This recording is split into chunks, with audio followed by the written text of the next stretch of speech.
la toute distinctive de ce tournoi, en espérant qu'à terme il y aura d'autres éditions. Du coup on va pouvoir partir sur ce set entre Gizmo et Inozune. Nous sommes sur Pokémon Stadium 2. On ne l'avait pas vu depuis le début de ce stream et je suis bien content qu'on le voie que maintenant, parce que beaucoup trop de Pokémon Stadium 2 c'est terrible. On va voir du coup la particularité de ce terrain. Plafond très bas, une surface de déplacement au sol qui est gigantesque. Tout à fait. Donc un terrain qui globalement Dadidou peut bien aimer, notamment par le fait qu'il peut tuer très tôt par le haut et qu'il peut prendre beaucoup d'espace avec ses Gordos. Alors, et aussi que Bowser il va avoir beaucoup de mal à approcher, à venir combler de l'espace, parce que Dadidou lui il va juste Gordo et voilà tu vois. Mais honnêtement il m'impressionnera toujours le Dadidou de Gizmo, parce qu'en fait Gizmo c'est vraiment un Dadidou qui arrive à prendre son temps et qui arrive malgré en fait, on va dire, les faiblesses du personnage à profiter en fait de ses forces mais au maximum.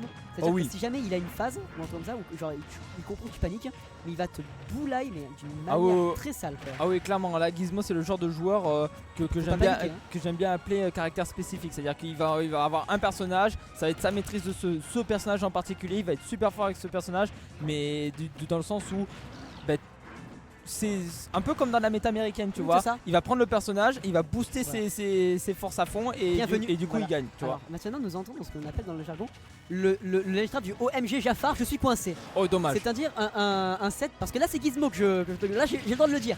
À chaque ledge trap de Gizmo c'est OMG Jafar, nous sommes tous coincés avec lui, tu sais ce que je veux dire. Ah oui vraiment. J'en ai marre. C'est vraiment ça. Et je le dis en regardant Aqua parce qu'elle est au courant. Voilà donc OMG Jafar. Non vraiment c'est terrible. Voilà, vous allez voir du coup à quel point le Gordo peut être un outil exceptionnel dans le ledge trap. Là pour l'instant il va essayer de sortir le grab qui a été forcé, c'était bien fait. 196% quand même il prend pas la stock, le Gordo enfin, mais quand même 138% de la part de Gizmo, ça peut vite partir s'il se fait surprendre. Attention quand même en ledge trap, il arrive quand même à revenir et tu vois gros backer qui traverse complètement tout le stage et du coup on reste quand même à équilibre que pour Inozune, même si on semble prendre un peu plus la pression. Alors il faut savoir quelque chose, c'est que Dadidou est le personnage qui meurt le plus tard en l'air. C'est à dire qu'en fait si tu essaies d'éjecter en passant par le haut de la blason du haut en fait, c'est le personnage qui mourra le plus tard, puisque c'est le plus lourd entre guillemets. Et voilà forcément on la connaît, cette fameuse petite baveuse dash attack qui va partout, qui s'étale dans tous les recoins tel le Covid. Attention quand même. Et là du coup Inozune qui mine de rien dans une sacrée impasse, puisque là il va falloir qu'il trouve un jeu à imposer. Et le jeu à imposer en question, voilà, OMG Jafar, nous étions tous coincés. Ouais là-dessus Gizmo ça fait plusieurs fois qu'il le tente hein. On regarde comment réagit l'adversaire, on voit qu'il attend, Brandon B, on cherche pas à comprendre, ça prend la stock car seulement 40% de capitalisé pour Inozune sur la deuxième stock de Gizmo. Et là évidemment Gizmo il va juste mettre en place son jeu, mener le rythme comme il veut et aller conclure cette game de la meilleure manière qu'il soit. Oh là là comment il joue trop bien Gizmo. Là franchement aujourd'hui il est dans un bon jeu, honnêtement il joue vraiment trop bien. Là il prend bien joué ça par contre. Prend les bonnes décisions à tous les moments, vraiment.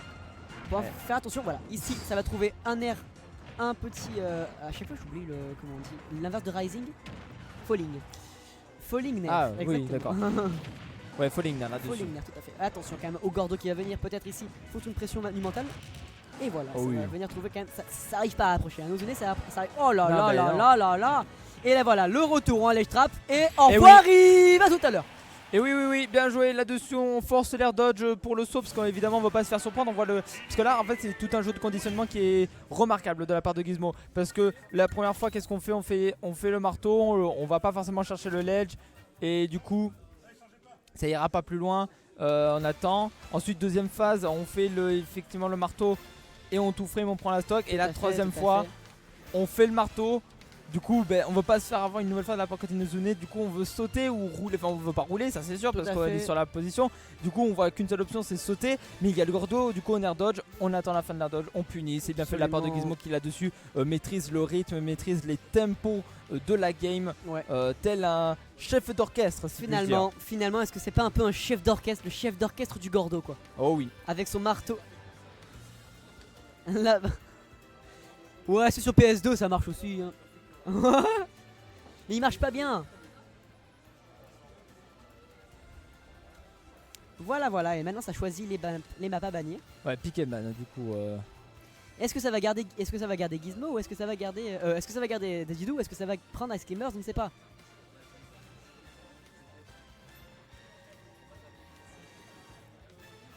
Avec son pingouin là, la gueule du pingouin. Il m'a l'air trop méchant, enfin il a l'air trop gentil alors qu'en fait il te défonce. C'est terrible. Ah ouais, pingouin au manchot, ça a été un long débat. Hein. Oh mon dieu. Oh oui. On va dire que c'est un roi. Moi il y a la réponse sur ma chaîne YouTube, voilà, je le dis. C'est vrai? Oui. Il y a eu et c'est même Monsieur Mick Jagger hein, qui a élucidé ce mystère. Top Ido Arcane, pingouin Dadidou, tu devrais te trouver. Avec une belle miniature. C'est sûr. Alors. Elle est loin. Elle est loin? Pas trop non plus. Alors de toute façon il en a pas beaucoup. Roman, voilà. Roi Dadidou est-il un pingouin ou un manchot? Voilà. Mick Jagger, la réponse. Et ben je regarderai ça en arrivant. Chez moi. La réponse sur cette vidéo. C'est parti. On va pas vous spoiler évidemment, Bien ça sûr serait que con. non, bien sûr que non. Alors du coup on est parti sur cette deuxième game. Deuxième game, ouais. Donc, Small BF. Ouais, tout à fait. Small Normal. BF, bah ouais, normal, mais d'un autre côté, bah, les deux aiment se taper. Donc pourquoi est-ce qu'ils. On réduit les espaces Ouais. pour vraiment pouvoir approcher plus facilement. Et on va voir Oh, si ouais. ça va être vraiment Ah, bénéfique. ouais, Oh ouais, oui, ouais. bien joué l'anticipation. Ah ouais. Oh c'est bien fait parce que là et, du coup ça Eh, profite tu de ne ça sors pas. Gizmo. Hein. Et voilà, c'est fini, il sort plus. Ah attention, Ah on non. grave, il a plus les air dodge et il y a plus rien. Non. Il n'y avait plus rien sur Not cette like interaction. this, bro. That's not like this. Et voilà, forcément, ça va trouver premier petit pourcentage sur cette deuxième stock. Oh il a voulu Il taper a- Saibi sans le Gordo Ouais, dans le shield. ouais. Le mec qui réinvente Smash Bros. Allez attention au Gordo, n'arrive pas à atterrir côté Nuzune. Reprendre de l'air, hein, faire C'est quelque vrai chose que- de Saibi, c'est bien fait. On l'a pas vu souvent ce coup-là tout à l'heure. Parce que tu peux pas l'approcher. Ah oui. Si t'as pas eu l'occasion d'approcher, c'est surtout pour ça qu'on l'a pas vu Ouais, souvent. C'est que pour les Gizmo, il tient bien sa distance. Et attention, qu'est-ce qu'on va faire? Ouais, on arrive quand même à s'en sortir côté Nozune, c'est bien fait sur cette phase de désavantage. Allez, on inverse les positions, est-ce qu'on peut faire quelque chose? Et non, on a peur du Gordo et du coup on cède de l'espace. Et En du fait, coup, c'est un petit upper et ça prend la stock rapidement. Et la Gizmo qui est complètement sur un élan, un TGV, hein, si puis-je dire, vers une victoire. Le souci de Nozune c'est dans ce set là, si je peux me permettre, c'est qu'en fait le problème c'est qu'il est un peu trop prévisible et que le fait qu'il veut un peu trop se précipiter pour punir. C'est qu'en fait, dès qu'il essaye de punir un coup qui semble pas safe, par Ouais. exemple le Gordo, etc., c'est que voilà, là alors, il faut savoir un truc, c'est que quand il aspire le Gordo, Gizmo, on pense ouais c'est bon, quand il envoie il a plein de 10 000 lag. frames de lag. La vérité c'est qu'il n'en a pas du tout. C'est qu'en fait littéralement il peut faire ce qu'il veut. Oh, par contre il a Ouais. réussi à punir le up smash de Bowser, ou je vois. Oh, Oh il oui. y a de l'armure, c'est vrai. Oh Et- non, heureusement, hein, parce que sinon là c'était direction Oh, ouais, la non. blazone, le père, heureusement qu'il est bien dit. Là- Et attention là- quand même là- au Gordo. Là pour le coup Gizmo. Ok. J'allais dire là pour le coup Gizmo qui était dans une game vraiment très impériale. Et là ici ça va essayer de trouver quelques petits coups ici. Le Oh, le forward front throw trap. ici. Et là ok ça va. Oh là le ledge trap de Gizmo, mais il est terrifiant. Ouais, bien joué. Ah ouais non mais il est terrifiant ce personnage. Oh que oui, une game 2 très autoritaire là Très, de la très part de autoritaire. Gizmo hein, qui du coup s'impose en top 8 et va se qualifier en top 8 et qui va affronter, je m'en rappelle plus du bracket, c'est pas grave. C'est pas grave parce que bah, je suppose qu'il va affronter soit Charger sans fil soit